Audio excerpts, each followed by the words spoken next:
Amém?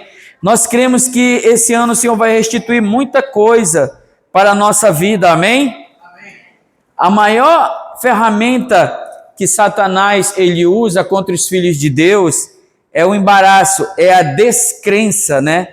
Uma vez que os filhos de Deus eles ficam cocheando em dois pensamentos, será que eu sou um vencedor? Será que eu não sou um vencedor? Né? Enquanto ele fica ali cocheando em dois pensamentos, Satanás, ele ganha o quê? Ele ganha força, né? Então, hoje nós vamos compartilhar essa palavra para o nosso crescimento e edificação. Amém, irmãos? Então, nós devemos declarar que nós somos mais do que vencedores. Essa afirmação a gente também não pode falar só quando ganha uma guerra, ou só quando está vencendo. Muito mais quando você está passando por luta é que deve ser falada. Por quê? Porque somos mais do que vencedores, por meio daquele que nos amou. Nunca eu serei um vencedor se não for por meio de Cristo. Nunca posso ser um vencedor ou mais que vencedor se não for por meio do Senhor. Eu preciso ter essa consciência, eu preciso ter isso muito claro na minha cabeça, na minha mente, no meu espírito, porque eu vou andar nas ruas e eu vou enfrentar gigantes, eu vou enfrentar problemas, eu vou enfrentar dificuldades, né? Todos os dias, mas eu preciso crer, eu preciso me colocar como aquele homem, né? Que tem fé, que crê, que vem do Senhor, a provisão, né? Então nós vamos partilhar aqui. O primeiro ponto que eu quero colocar aqui é mais que vencedores. Amém? Mesmo que, vamos falar um pouco mais que vencedores, antes de que a gente fale em todas essas coisas, somos mais que vencedores em todas as coisas, mas nós vamos falar mais que vencedores primeiramente. Nós vamos ficar a nossa atenção presa a isso por enquanto, porque não apenas vencedor. Que vitória é esta que é maior do que uma simples vitória? A expressão mais que vencedores é a tradução da palavra grega upernikao. Olha só, upernikao, que de acordo com a Bíblia Strong, significa alcançar uma vitória inigualável. Esta é uma vitória que está acima de qualquer expectativa natural. A vitória celestial, ela é o quê? Ela é sobrenatural, porque ela é celestial. Mas quando os nossos pensamentos, os nossos argumentos conseguem explicar, ela é uma vitória natural. Não é, portanto, uma vitória qualquer. Trata-se de uma vitória inigualável, a vitória que Jesus deu para nós, pelo fato de ser tomada pela fé. Eu sou vitorioso pela fé. Eu venço o pecado pela fé. Serei arrebatado pela fé. Vivo uma vida de um homem santo pela fé. Então, tudo que não provém de fé é pecado. Então, a fé é a certeza das coisas que não se vê. Hebreus 11:1, parte A. Quando você está diante, né, de um obstáculo e o vence, você é capaz de olhar para trás e dizer, consegui. Contudo, quando você passa por um obstáculo que não se pode ver a situação aos seus próprios olhos, são impossíveis de resolver, para os quais não há saída, você não encontra nenhuma solução, lá na frente você consegue a vitória, então essa vitória, ela é uma vitória sobrenatural, é uma vitória que o Senhor conquistou para nós. Somos mais que vencedores de estar aqui nesse prédio. Não merecíamos. Por quê? Porque não é por mérito. Se nós fôssemos colocar por mérito, né, das coisas que nós já conquistamos, de ganhamos, seria meritocracia. Mas nós estamos aqui em um número pequeno de irmãos, né? Mas o Senhor nos colocou aqui. Nós não conseguimos nos ver aqui, mas o Senhor nos trouxe para cá. Lembro-me quando nós estávamos ali, era uma barulheira muito grande, né? Na hora do culto, era samba, era tudo. Carnaval era tudo. Barulho de carro, então não se fala. Mas a gente estava esperando que a gente crescesse mais um pouco, tivesse um número mais significativo de irmãos, para que a gente pudesse chegar em um prédio mais agradável, que a gente pudesse ter um ar-condicionado. Os irmãos lembram dessa luta? Né? Então a gente estava além da nossa expectativa, porque a gente estava olhando pelo natural, né? Mas nós nos tornamos mais que vencedores estar aqui. Não é verdade, irmãos? Nos tornamos mais que vencedores. O Senhor nos colocou aqui. Nós podemos dizer que o Senhor nos colocou aqui. Por quê, irmão? Porque essa vitória, ela foi por meio da fé. Amém? Ela foi uma vitória nos dada por meio de quê, irmãos? Da fé. Então, nós precisamos compreender exatamente essa coisa. Quando é pela fé, essas obras acontecem, então são fatos sobrenaturais. São fatos que o Senhor já venceu por nós. O que é um milagre mais que vencedor? Eu posso dar um testemunho. Houve um tempo que eu tive umas pedras no rim. No rim não, na vesícula. Na vesícula? Foi no rim. Aqui atrás. E a palavra do Senhor diz em Isaías que o Senhor levou sobre si o quê? As nossas enfermidades, e sobre as suas pisaduras nós fomos sarados. E eu tomei posse dessa palavra. Eu tomei posse. Essa cura o Senhor já havia me dado aonde? Lá na cruz. Ele me deu. Amém? Então, esse milagre, quando aconteceu, que os médicos diagnosticaram, eu falei para o Senhor que eu não queria ser operado, eu não queria passar pelo bisturi dos homens, né? Ou pelo laser.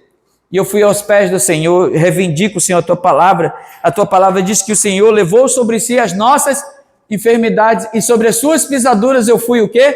Sarado, Senhor. Então eu sou mais que vencedor, Senhor. Eu sou mais que vencedor. Essa enfermidade está me importunando aqui, ó Pai, mas eu não aceito ela na minha vida.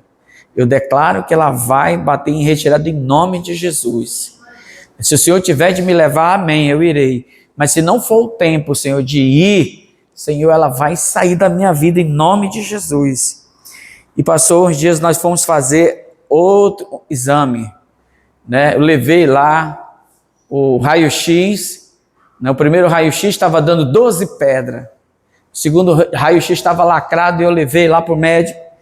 E o doutor falou assim, pode entrar? Eu entrei lá na clínica, fui bem atendido, graças a Deus. E o doutor falou assim para mim, você tomou algum chá de quebra-pedra? Eu disse, não gosto de chá de quebra-pedra. O senhor tomou algum medicamento? Eu disse, não. Você é crente? Eu disse, sou. Eu digo, o que você fez? Eu orei para Deus me curar. E ele olhava para aquela, a gente chamava de chapa, né, no tempo. Hoje é raio-x, né? Olhava e disse, olha, aqui não tem nada. Não encontra nada, você não tem mais nada. O que é isso, irmão? É uma vitória que o Senhor já tinha me dado. Pela fé. O Senhor já sabia que um dia eu ia chegar com essa pedra no rim lá na frente. Mas o Senhor me deu a vitória sobre ela muito antes dela existir, lá na cruz. Então precisa entender que pelo poder da cruz, pelo poder da obra que foi feita na cruz, eu já sou mais do que vitorioso. Você está entendendo? Eu aprendi a reivindicar as coisas que Deus ele tinha dado para mim. Entrei no prédio da igreja com o teu testemunho, fiquei pulando que nem um cordeirinho. Irmão, você pensa aí, você pegar um rasgo de bisturi, eu não gosto dessa situação, um negócio assim. Então o Senhor me curou, né? O Senhor me curou, mas Ele me curou naquele dia ali, irmão? Não, irmão, o Senhor me curou lá na cruz. O Senhor levou a minha enfermidade, o Senhor levou a enfermidade que talvez esteja no seu corpo agora. Pela fé, você é mais do que vencedor. Diga comigo assim, eu pela fé sou mais do que vencedor. Eu não aceito na minha vida na minha família nenhum tipo de enfermidade, porque eu sou um crente, um filho amado, vitorioso. Aleluia, em nome de Jesus. Nós somos filhos vitoriosos, irmãos. Paulo fala também em todas essas coisas. Em todas essas coisas. A relação das coisas é o assunto que o apóstolo Paulo expôs aos crentes romanos, que ela é mencionada no capítulo 8, principalmente no 29, 30 e 31. Quem puder abrir Romanos 8, versículo 9, capítulo 8, versículo 29, do versículo 29 ao 31. Romanos 8, 29 ao 31, que diz assim: portanto, aos que de antemão conheceu, também o que, irmãos? Os predestinou para serem o que? Conforme a imagem do seu Filho, a fim de que ele seja o primogênito entre muitos irmãos. E aos que predestinou, a esses também chamou. E aos que chamou, a esses também justificou. E aos que justificou, a esses também glorificou. Então nós, irmãos, primeiro nós fomos o quê? Desejados e conhecidos antes da fundação do mundo. Isso é bom, irmãos. Às vezes eu vejo assim que tem muita gente que vive na terra pensando que ele é fruto do acaso. Ou então ele está procurando um sentido para a vida dele. Ou então por um acidente ele acha que ele veio morar na terra, ele veio viver na terra, né? Mas a palavra de Deus fala em Efésios 1:4 que assim como nos escolheu nele antes da fundação do mundo para sermos o quê? Santos e irrepreensíveis perante ele e em amor. Amém? O texto de Romanos diz que o Senhor nos chamou para ser santo. Mas aqui em Efésios diz que antes da fundação do mundo, né? O Senhor nos escolheu nele para sermos o quê? Santos. Então, o apóstolo Paulo, a gente recorre aqui a Efésios para juntamente com Romanos 8, versículo 29 ao 31, para reafirmar essa verdade. Então a gente precisa escolher as coisas certas para estar morando na nossa mente. 2 Timóteo 1,9 diz que nos salvou e nos chamou com santa vocação, não segundo as obras, né? Não segundo as obras, mas conforme a sua própria determinação e graça que nos foi dada em que, irmãos? Em Cristo Jesus, antes dos tempos eternos. Olha só, então, nós fomos escolhidos, nós fomos chamados, nós fomos escolhidos para um propósito, fomos chamados de santos para um propósito, e o Senhor, então, nos chamou, o Senhor também nos justificou, o Senhor também nos salvou, e esse texto aqui, ele fala, né, que o Senhor nos santificou. O Senhor usa esse termo. O Paulo, ele fala assim, o Senhor já nos santificou e nos glorificou. Amém? Nós aqui, humanamente falamos, o Senhor nos glorificará. Amém? Nós ainda não estamos glorificados, porque estamos debaixo de uma lei. Que lei é essa? A lei da vida. Estamos ainda aqui. Mas aos olhos de Deus, diga para o seu irmão, aos olhos de Deus, você já foi glorificado. A obra já está completa. Amém, irmãos? Você crê nisso? Nós é que ainda batemos cabeça. Poxa, será que eu vou conseguir? Será que como é que vai ser naquele dia? O que eu vou ter que fazer para me ser glorificado? O que será feito? Mas o Senhor, ele já completou a obra. Paulo, ele deixa claro que o Senhor já nos glorificou.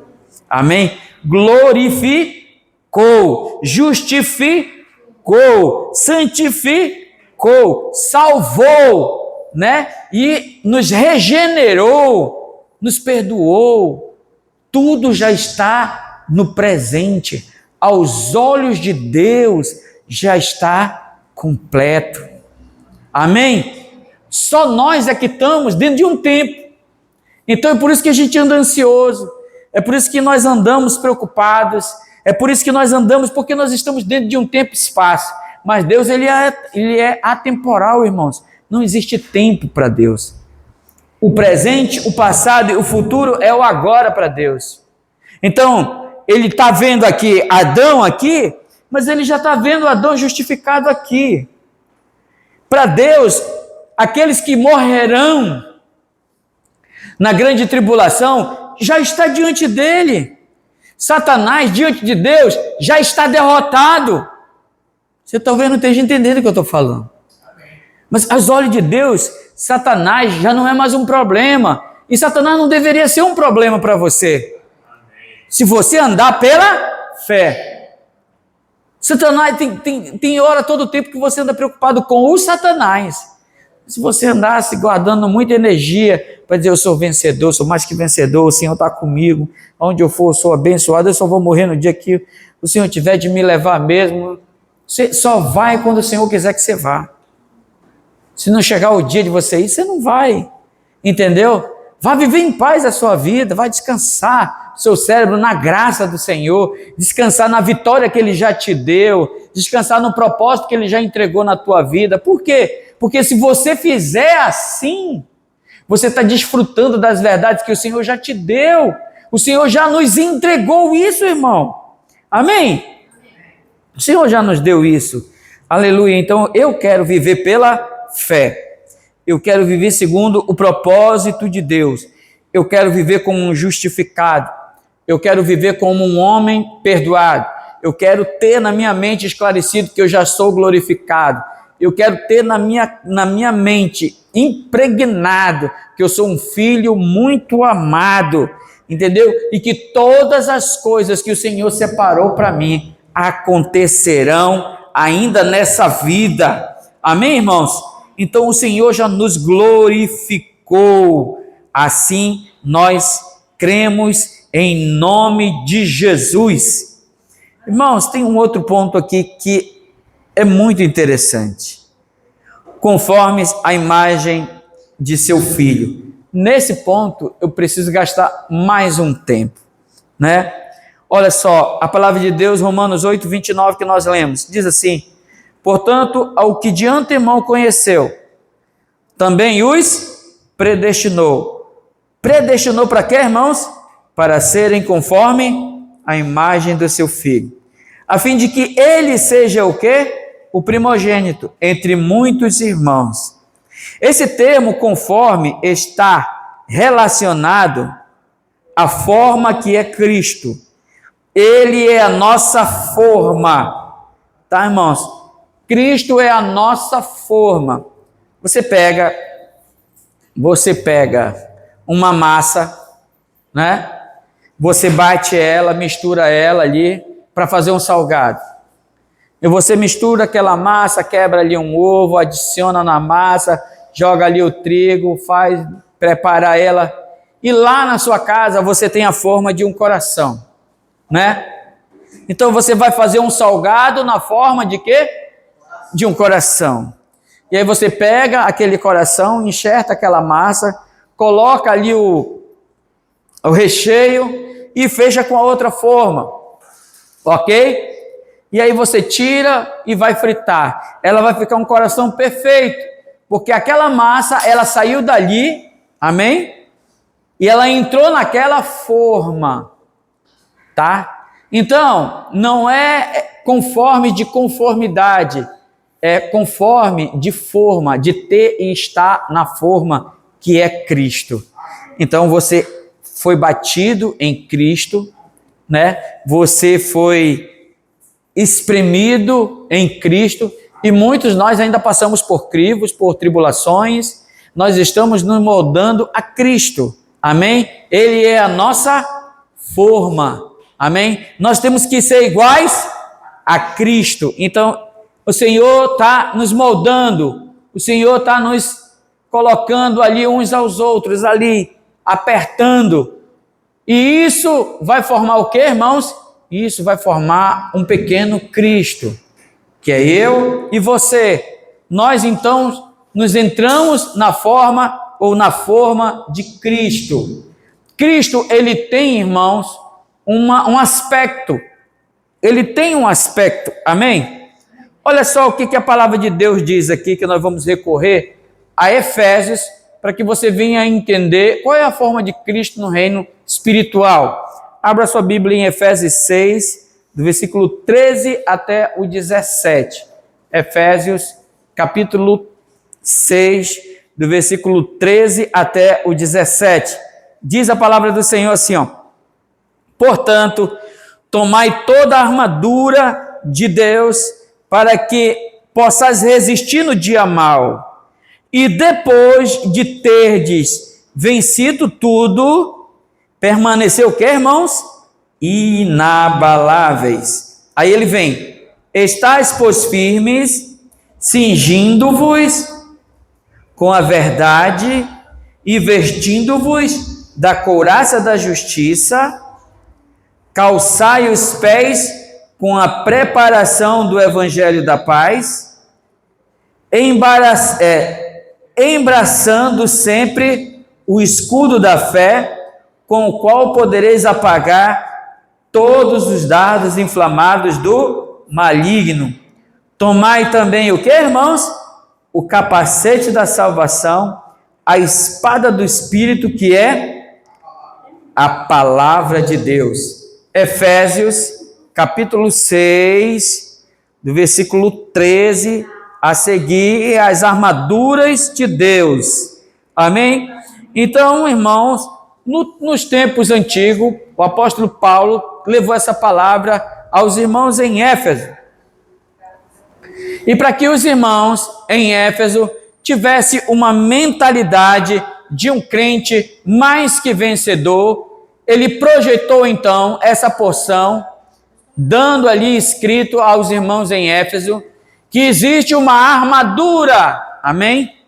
Que somos mais que vencedores, amém? Sim ou não? Mas nós precisamos entrar numa batalha, amém? E essa armadura aí, a qual Paulo está falando, é a armadura de Deus para nós, amém? Essa armadura é de Deus, mas ele deixou para quem? Para nós. Diga, essa armadura é de Deus, mas quem vai usar ela somos nós, amém? Os irmãos lembram de ter a forma de Cristo? A forma de Cristo é como essa armadura. Então, os soldados romanos, no passado, eles tinham um capacete, né? Eles tinham um capacete apropriado, né? Que defendia todas as ciladas, os dardos, né? Malignos, inflamados que ia na cabeça. Então, o soldado romano, ele usava aquele capacete e fechava também, que tinha um elmo sufocante, fechava e abria, e ele fechava aquilo dali e ficava só aqueles furos para eles enxergarem. Então, quando vinha uma flecha dos arqueiros, no período da guerra, no período da luta, ela batia na cabeça e esralava, né? Ela se esfregava e tomava um outro destino. Então, o apóstolo Paulo, ele fala que Satanás, ele também tem esses dardos, né? Que o Satanás, ele lança. E esses dardos são o quê? São as dúvidas. São as setas que você tem a respeito de Deus. Será que Deus está comigo? Será mesmo que o Senhor está comigo? Será que essa palavra de Deus mesmo para mim? Será que existe mesmo? Sabe, irmãos, Satanás, ele é astuto. Você tem uma ideia, ele foi, lá em Mateus 4, ele foi tentar o nosso Senhor Jesus Cristo. Ele não vai tentar você, né? E o Senhor estava ali respaldado pela palavra, ele estava ali pronto pela palavra. Sabe, alguns irmãos falam que jejum expulsa demônio, mas Jesus estava 40 dias, 40 noites e Satanás estava do lado dele. Mas o que afastou Satanás? Foi o jejum? Foi a oração? Foi a palavra. A palavra. expulsou Satanás. Então o apóstolo Paulo estava dizendo assim, meus irmãos, vocês precisam de um capacete. Como é que eu posso mostrar para vocês que vocês são mais que vencedores, mas vocês também precisam ter a condição de andar como um vencedor? Você precisa do capacete da salvação. Você precisa ter ele. Com ele você vai combater os dardos inflamados, não é assim? Você precisa também, sabe do quê? Da sandália, né? Da propagação do evangelho, que é a sapatilha. A sapatilha, ela era feita, né? Um material, alguns usavam couro, outros usavam ferro, e por aí vai. Mas eles não tropeçavam em qualquer pedra, né? Eles não furavam seus pés em espinhos. Não tinham nenhum problema a respeito do andar, do prosseguir. Estar calçado com a sapatilha é fazer com que a palavra de Deus, ela venha iluminar. A palavra de Deus diz, né, que lâmpada para os meus pés é a tua palavra. Então Paulo estava dizendo que quando você está calçado com o evangelho da paz, que você anda, né, você vê claramente, você anda como o dia, né? Se você pisar alguma serpente, Jesus falou o quê? Vocês vão pisar os escorpiões, vocês vão pisar o quê? As serpentes, e não vai acontecer absolutamente nada. Jesus falou, mas Jesus não andava descalço. Jesus ele estava se referindo a uma guerra. E Paulo também acrescenta, olha, você precisa do sapato da paz. Você precisa disso. Você precisa de propagar o evangelho, de ter a palavra nos seus pés, porque a palavra de Deus vai te dar um norte muito melhor, muito maior. Outra coisa também que ele fala, que nós devemos também embraçar o quê? O escudo da fé. O escudo você defende, é uma pedrada, você pode receber uma palavra de maldição, você pode receber um ataque maligno, talvez não seja de um dardo, talvez seja uma chuva de flecha, né? Quando os guerreiros eles eram atacados, eles se uniam uns aos outros e eles colocavam cada um o seu escudo e um protegeu o outro. Isso fala da vida da igreja. Isso fala que você precisa de ter o escudo da fé. É pela fé que você se defende das artimanhas de Satanás. A espada do Espírito, que é o quê?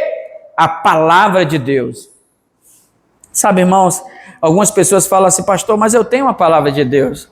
Eu vou lhe falar, não há nada melhor de que dar um exemplo com aqueles campeonatos de esgrima. Nas Olimpíadas, todos dois têm a mesma farda, tem o mesmo escudo, tem o mesmo capacete, tem tudo. Mas vence quem maneja melhor a palavra, ou seja, a espada. No nosso caso, como que a gente vai vencer o maligno? Quem maneja melhor a espada, que é a palavra de Deus. Quem manejou melhor a palavra de Deus lá em Mateus capítulo 4? Jesus manejou a palavra. Mas Satanás, pastor, ele usou a palavra, sim, ele usou a própria palavra para confundir Jesus. Como Satanás usou a própria palavra para confundir a cabeça de Eva e confundir a cabeça de Adão, para confundir a cabeça de Sansão, para confundir a cabeça, sabe, de Abraão. Satanás, ele também usa a própria palavra, sempre para estar confundindo os filhos de Deus.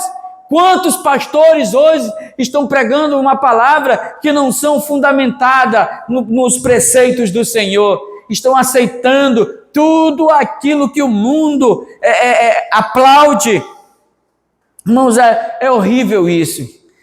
Quantas pessoas já foram conquistadas por Satanás, por não manusear direito a própria palavra? Já existe igreja de todo jeito, igrejas com homossexualismo, igreja com o uso de droga, porque o Senhor quer o teu coração, igreja que acha normal a pedofilia, igrejas, irmãos, igrejas, é por isso que o Senhor lhe fala que nos últimos dias falsos cristos iriam se levantar, falsos profetas se levantariam, e nós estamos cercados disso hoje. Por quê? Porque esses guerreiros, esses filhos de Deus, ainda não aprenderam a manusear a palavra de Deus. E Satanás vem guerrear na mente deles, e eles acabam cedendo. Ah, mas é verdade, isso daqui é verdade, olha, isso daqui, eu posso fazer isso, eu posso fazer aquilo outro. Pastores, irmão, não gosto de falar mal de ninguém, mas pastores que pregavam, sabe, e abriram igrejas gays. Irmãos, é um negócio assim terrível. Pastores que pregavam e agora cantam nos seus púlpitos músicas de Raul Seixas. Você está entendendo o que eu estou falando? Porque a mente dele foi o quê? Foi convencida. Algo convenceu a mente dele. Mas ele não tinha palavra? Sim, ele tinha palavra, mas ele não sabia o quê? Manusear ela. Por isso que a palavra do Senhor diz, olha, a espada do Espírito. Nós devemos ter ela, irmão, e manusear. Quando o ataque vem de cima, você corre para cima. Que vem por baixo, você corre por baixo. Se precisar o escudo, você usa o escudo. Isso daí, tudo é herança do Senhor para nós. Amém? E também tem a couraça do Espírito, que é o que, irmãos? A justiça. A justiça de Cristo. Vai defender o que aqui? O seu vazio aqui, o seu coração, né? O seu rim, o seu fígado, não é assim? Então, pensa comigo.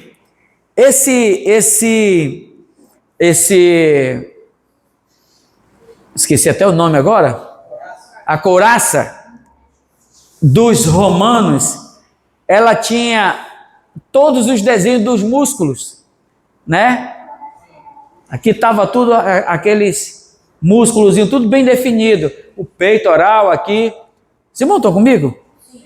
Tudo bem certinho, né? E aí o que acontece? Quando um gordinho pegava aquela couraça, ele amarrava. E o seu inimigo não sabia se ele era gordo ou magro. Porque a couraça pegava aquele corpo e ajustava naquela armadura. Amém? Ajustava naquela armadura. E a pessoa, quando olhava aquele homem que estava do outro lado do acampamento para guerrear, olhava para ele e dizia, esse cara está pronto. Esse cara está com um corpo bem atlético. Olha como ele está. Porque ele estava usando a couraça de Roma. Ele estava como um romano se vestia para uma guerra. Da mesma maneira somos nós. Nós precisamos nos vestir da couraça de Deus. Talvez você olhe muito para você, mas você precisa olhar para a couraça que Deus já te deu. E você está se moldando a ela. Porque quanto mais a palavra de Deus entra na tua vida, mais você se ajusta à couraça de Deus. Quanto mais a palavra de Deus entra em você e opera, mais você fica encaixado nessa couraça da justiça. Mais você vai estar o quê? Aplicado, o seu corpo vai estar encaixado em toda a armadura de Deus. Amém. Isso daí, irmãos, é uma herança para nós. Amém? Então Paulo, ele deixa claro isso para nós, né? E na conclusão, nós vamos imaginar aqui também, irmãos, que Adão, quando ele pecou, lá no Jardim do Éden, né, ele deveria morrer naquele exato momento. Mas ele não morreu ali naquele exato momento. Por quê? Porque Deus fez uma roupa para Adão. Amém, irmãos? Vestiu Adão com a pele de um animal. E mais tarde, em Apocalipse, nós vemos que esse animal foi o Cordeiro de Deus que foi morto desde a fundação do mundo.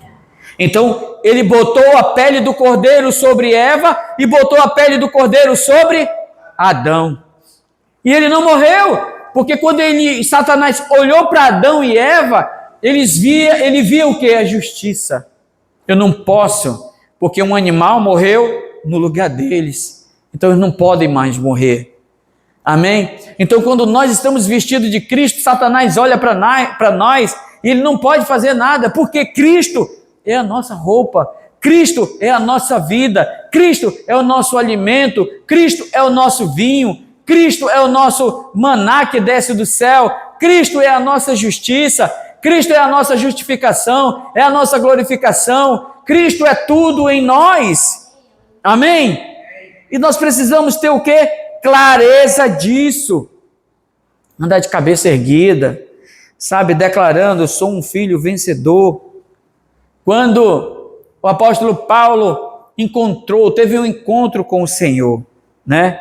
Ele fala lá em 1 Coríntios, né, capítulo 15, ele diz que o primeiro Adão é da terra, mas o segundo Adão é do céu. E ele fala assim como você traz a imagem do que é terreno, você deve trazer também o quê? Consigo a imagem do que é espiritual. Então nós devemos nos vestir do Cristo todo inclusivo, do Cristo que morreu por nós, e nós estamos prontos para então vencer todas as artimanhas de Satanás, por meio de Cristo. Nós ceiamos por quê, irmãos? Por causa de Cristo. Ah, mas pastor, se não for por meio de Cristo, não dá para ceiar, não dá para ser justo. Se não for por meio de Cristo, não dá para ser um vencedor. Se não for por meio de Cristo, você não pode vencer absolutamente nada. Se Jesus só tivesse morrido até o dia da tua convenção, e de lá em diante você tivesse que dar continuidade à sua vida para garantir a sua salvação, você não seria salvo. Por isso que o Senhor na cruz brada e ele fala: está consumado. Amém? Está consumado. O Senhor completou a obra. Então eu preciso só de crer. Eu tenho que crer. Porque eu vou receber a restituição na minha família. Porque eu fiz algo para Deus. Porque eu creio. É um ato de fé. Nós precisamos estar esclarecidos disso. Nós só vamos vencer por um ato de fé. Amém? Então, eu quero deixar aqui essa palavra para você. Deixar ela, para que ela venha fazer morada no seu coração. Para que ela venha produzir dentro de você as atitudes de um crente vencedor. De um filho de Deus vencedor. Eu vou para o trabalho, vou como um vencedor. Eu vou para algum lugar, vou como vencedor. Volto como vencedor. Aonde eu estiver, vai haver o quê? Vitória na minha vida. Aonde eu for, aonde eu estiver, o Senhor vai produzir conquistas para a minha vida. E o que eu for fazer, eu vou colocar Ele diante de mim e o Senhor vai me dar a vitória. Mas eu preciso de ter fé. Eu preciso de crer. Esse é a obra que eu preciso, crer. Eu preciso colocar o Senhor na minha frente. Eu preciso colocar o Senhor na frente da minha família. Eu preciso colocar o Senhor na frente do meu casamento. Eu preciso colocar o Senhor na frente dos meus filhos, na frente dos meus negócios, na frente dos meus planejamentos.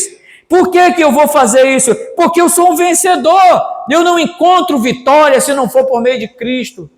Eu não tenho vitória se não for por meio de Cristo. Amém, irmãos? Então, que essa palavra ela fique morando no seu coração. Que ela venha encontrar refúgio no seu coração. Eu quero declarar isso em nome de Jesus. E isso venha produzir em você um crescimento espiritual para você mesmo. Para você. Você não precisa provar para ninguém. Para você mesmo viver como um vencedor. Para você levantar como um vencedor. Para você lutar como um vencedor. Não como um irmão. Por isso que a palavra de Deus diz... E ela é clara, que nós somos mais do que vencedores, por meio daquele que nos amou. Eu sou mais que vencedor, por meio de Cristo, porque Ele me amou. Ele me amou, Ele completou a obra dEle, e Ele, naquele dia, eu vou estar diante dEle, como um vencedor, como um filho que creu na obra dEle. Sabe, irmãos, Você deveria ler muito a parábola do trabalhador. Eu queria deixar aqui esse exercício de fé para você ler essa parábola do trabalhador, que o Senhor deixou a seara, e aí ele deixou, e cada um ali tem uma visão a respeito do seu Senhor, tem a visão certa a respeito daquele que te chamou, tem a visão correta a respeito daquele que te deu a vida, daquele que está te chamando em todos os momentos. Todos nós, amém? Um dia estaremos diante de Cristo, recebendo, aleluia, aquela obra maravilhosa que fizemos por meio de Cristo, porque toda obra que não é feita por meio de Cristo é fogo estranho, por isso que nós precisamos de Cristo Jesus, amém, meus irmãos? Aleluia, vamos ficar de pé nessa noite, aleluia, aplauda ao Senhor nessa hora também, em nome de Jesus.